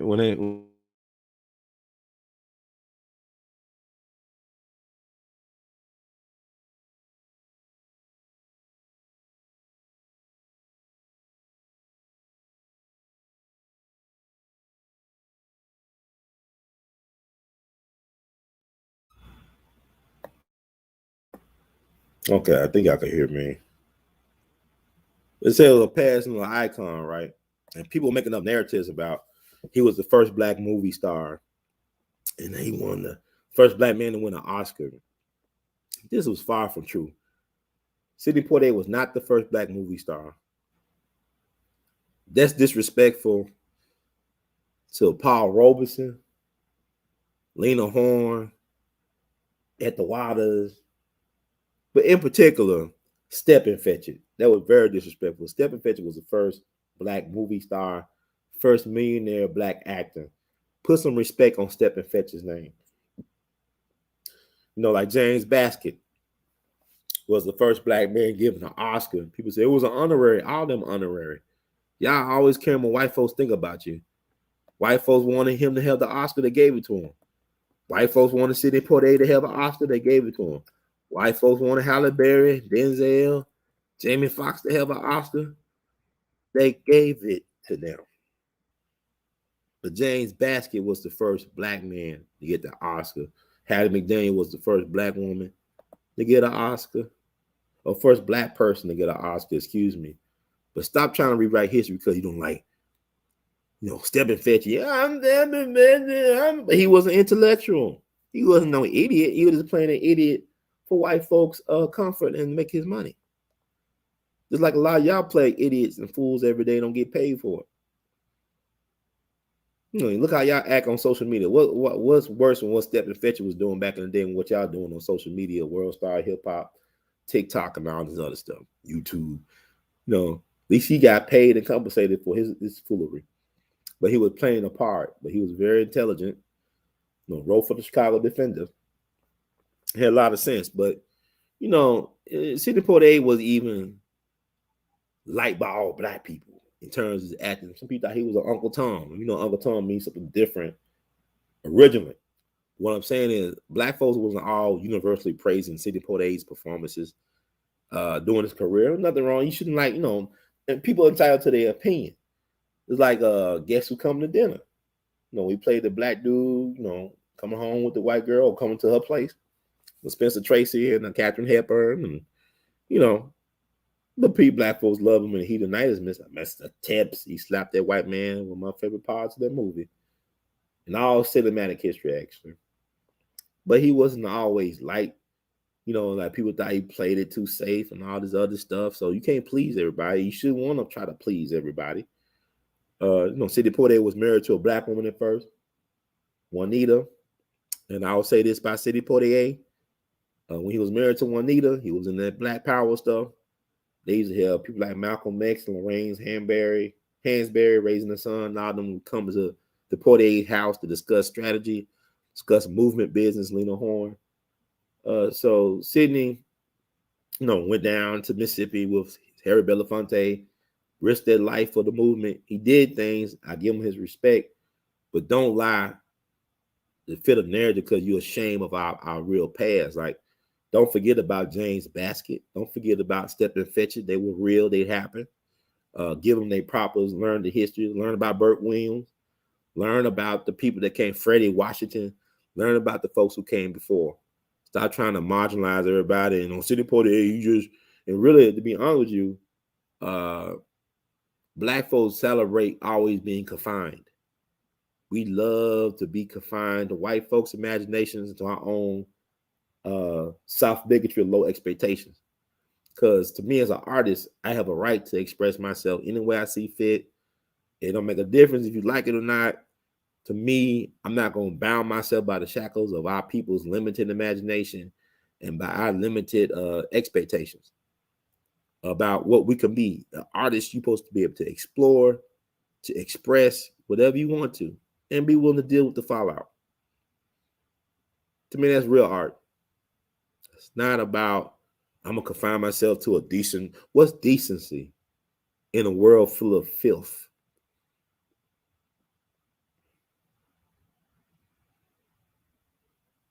What's morality in the world with no ethics? Stuff you got to figure out, but, job well done, Sidney Poitier, whatever. You did your thing. You made your contribution, and nobody can take that away from him. God bless him and his family. But I'm just tired of when people call themselves, well, Ron, actually, Sidney Poitier won. No, white folks gave it to him. White, like with the sports, with the MVP. There's folks that should have won MVPs that didn't win, and white folks gave it to Kobe Bryant. Should have won way more regular season MVPs. Man only won one regular season MVP. That's an insult. But Steve Nash got two. Steve Nash never won no, but he went with Dallas with that Jason Kidd. You know what I'm saying? So greatness is not always appreciated in real time. Once again, greatness is not always appreciated in real time. A lot of times it lays forgotten about because people don't do their research. It's like, 100 years now, people say Eminem the greatest rapper, and nobody will buy it. People, what about Rakim and Big Daddy Kane and Jay-Z, Pac and Biggie, Scarface? You mean he's the best of the best? No, I don't even listen to Eminem like that. Like I said, he's great, but Eminem's not in my playlist like that. It's not really listening to Royce the 5'9" than Eminem. Ain't nothing against Eminem, but I mean, like, you just, um, I just, black art is amazing to me, in all this type of practices and disciplines. But I think that, like, I'm like Monk on this one. Don't try to always placate or play to your audience. Learn how to let your audience catch up to you. Even if it takes 20 years to get an audience, let them catch up to you, because people, for the most part, don't know what the hell they talking about, what they want. Even with politics, black folks with politics, black folks still talking about voting. Voting is the least important thing in politics. Power is the most important thing. If your voting don't give you no power, then it's not important. There's other things that need to be done. Negroes always talking about it can't be done. It can be done. It must be done by any means necessary. Well, you don't mean that. What do you mean? And why nobody don't take nobody seriously when they say otherwise? So it's very important. Thank y'all for hanging out with me. I haven't read the chat.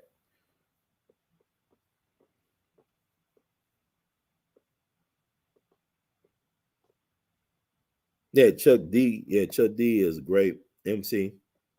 But people, how can a people love you when they don't love themselves? That's the thing about looking for people to validate and confirm your greatness. You got to know for yourself that you're great. Tom Brady knew that he had something to offer.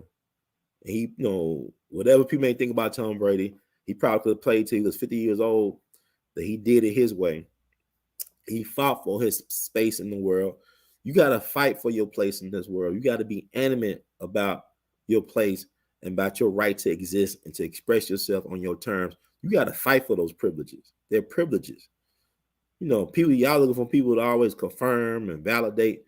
Y'all can't confirm nor validate me. I'm just here. I exist. I learned that if you do things long enough, eventually your time will come. If you do things consistently, long enough, you can't be denied whatever you want. Now, when the time comes for you to get what you want, know what you want. Know your value, know your worth, know your story. I'm in a stage now, I want people to know my story. I'm not interested in always interviewing people and listening to them talk all day. No disrespect. I don't want to hear all that. I got stuff to offer. I got things to do. I don't want to rob myself or the people of the gifts that I've been endowed with to do these things in this time. This is the proper time. This is the season for me to do these things. There's a proper time and place for everything, but I'm not interested in always doing the interviews. I'm not, because like I went to a lot of great places last year that I have yet to talk about, that people should know about and should visit when they have a chance. There's history that needs to be talked about that's rarely really ever talked about in these so-called popular spaces. It needs to be more amplified and magnified. There are things that need to be done.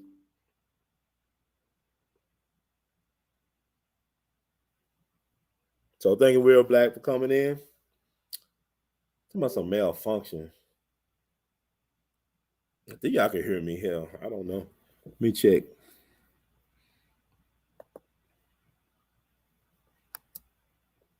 But just get what you want.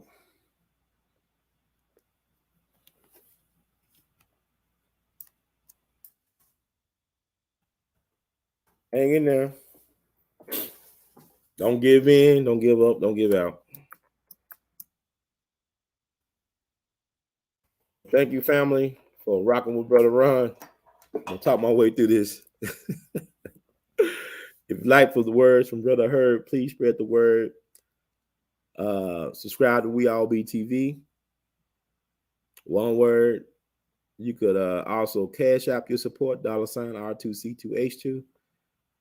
You could Google Pay, PayPal,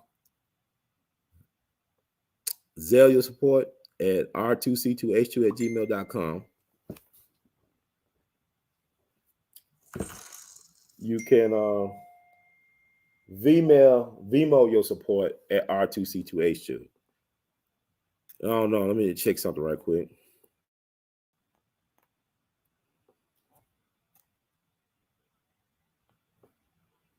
I think y'all can hear me. Zelle your support. Okay, yeah, you can hear me. Also, you go. I got my shirt. I've been having issues with the computer. Got my shirt you can buy and wear artivist art. Go to the Teespring box below. The Teespring shelf. Go to there. You can access it. You can buy artivist art, of course, R2C2H2.com. And I think I touched on everything I want to touch on within 2 hours.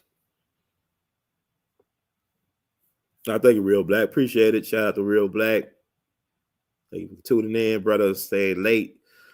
Gotta check out that Cosby thing, man. I gotta get you. I know. I think you in the Cosby special, brother Mike. So gotta check that out. So yeah, it's time for us to reclaim our narrative. I think it's very important. We need more stories to be told, not just the same stories. And if they are the so-called same subject matter, tell them a different way. Very important stuff, because out here, Black history is everyday. Black history matters. You matter. We all be in it to win it. So thank you all for being patient. Hope I gave y'all some food for thought. It was worth waiting on. Thank you all for your well wishes and saying, get back better. I'm back in black. Build black better. Build black better. So thank y'all so much. Let me read this disclaimer. Thank y'all for the donations and for the comments and all that good stuff. But that's one thing, like we speak about Tom Brady. One thing I'm glad about. I'm glad that Jimmy G won't be put in the same sentence as Joe Montana and Steve Young. If you're a 49er fan, y'all deserve a better quarterback. Hopefully, maybe Tom Brady or Aaron Rodgers. Y'all deserve a better quarterback than Jimmy G. No disrespect to Jimmy G, but this is the guy that, Bill Belichick wanted to replace Tom Brady with in New England.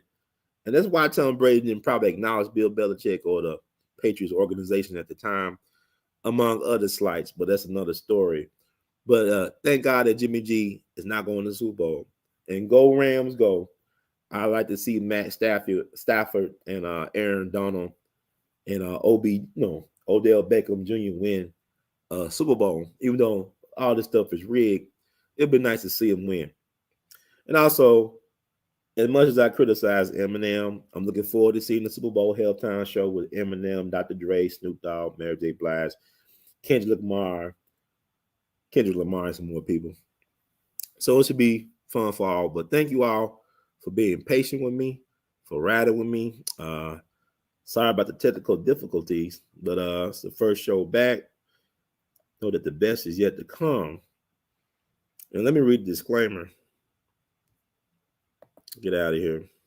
Disclaimer: the views expressed by hosts and guests on the We All Be TV platform are not the official views, opinions, beliefs, or perspectives of We All Be News or the We All Be Group Incorporated.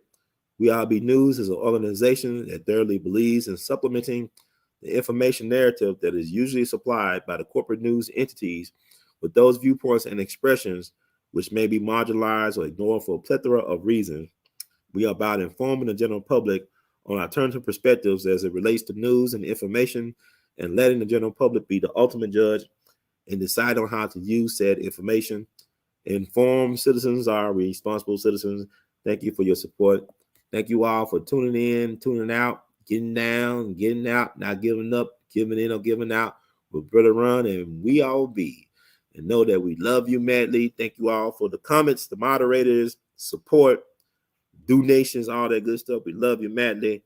Y'all take it easy and be easy on yourself. Be kind, be patient, be loving, and be lovable to not only yourself, but to other people. One love. We out.